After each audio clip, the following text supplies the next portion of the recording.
Good afternoon. Our story begins at the front of Norse mythology or Scandinavian mythology, the body of myths created by North Germanic peoples, primarily in Iceland, Sweden, and Norway. The goddess of love, Freyja, is a part of a line of powerful deities found in these myths. She is our main focus today, as her role in the elements of feminism versus misogyny in Nordic poems became a beacon of empowerment for women. To begin, who is Freyja? In Old Norse texts, Freya is spelled with a J, translated to lady in English. She is the epitome of beauty, love, and life. Being the goddess of love, fertility, and beauty and fine possessions made her one of the most treasured women in all of Norse mythology. She began as a member of the Vanir tribe of deities, one of two of the principal tribes in Old Norse, but after the Aesir-Vanir War, she became an honorary member of the Aesir gods. In many of the Eddic poems, including the one I will be introducing today, she has been viewed as the so-called party girl of the Aesir, being known for her passionate nature and thrill-seeking personality. This personality trait will come into play later in this presentation. She rules over the afterlife, Folkvang, where half of the warriors slain in battle reside after death. Her beauty and love has influenced many parts of the Icelandic language, including the word when referencing a woman of birth and fortune, Freyja. Other key characteristics of Freya include her mansion called Sessrumnir, meaning having many or large seats. It is known for its huge and glorious elements, as pictured to the top right of this slide. When she leaves her home, she travels by a two-cat-drawn carriage, the cats gifted by Thor, the god of thunder. Those cats are pictured on the bottom right of this slide.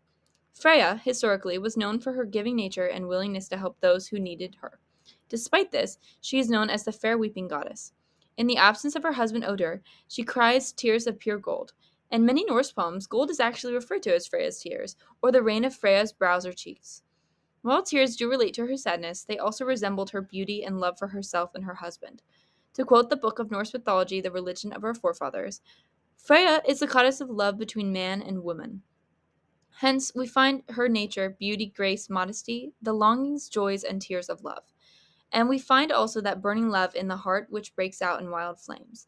She rules in Folkvang, in the human dwellings, where there are seats enough for all. No one escapes her influence. Beautiful animate objects, like certain flowers, were named after her. This then leads us into her family line.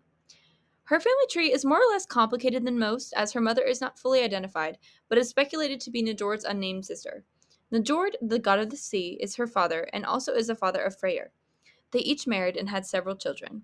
Freya married a man named Odur, speculated to be the clone of the all-powerful god Odin, and had two daughters, the most notable daughter being named Hnoss.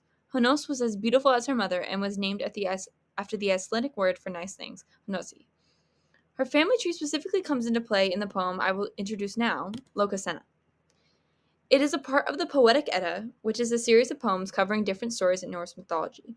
Lokasenna describes a feast where Loki, the god of mischief, starts to cause issues between all the gods in attendance. The lines I will be referring to are 29 to 32, which is the interaction between Loki and Freya. This section alone has assisted in the push of the bigger and broader topic of misogyny and feminism in ancient texts. It begins with Loki accusing Freya of sleeping with all of the assembled gods and elves. She responds, "Your tongue is false. I think it will yet conjure up no good for you. Azur and Asjunir are angry with you. You'll go unhappy." Loki fights back, claiming, "Silence, Freya. You're a sorceress and shot through with sinister power, for the kindly powers caught you with your brother." He drops the claim that Freya had sexual relationships with her own brothers, along with the rest of the Azur, without much evidence to back him up. This then leads us into the umbrella topic, misogyny. The word is derived from the ancient Greek word misogynia, which means hatred towards women, whether it's conscious or not. Historically, misogyny's origins are found in nearly every culture across the globe, appearing in many forms. This includes male privilege, patriarchy, gender discrimination, sexual harassment, belittling of women, violence against women, and sexual objectification. It has been said to have roots in mythology, specifically Greek and Nordic. The first such written example in mythology is the famous story of Pandora's box, where Zeus punishes the world with the first woman on earth, Pandora, who held all of the world's evils.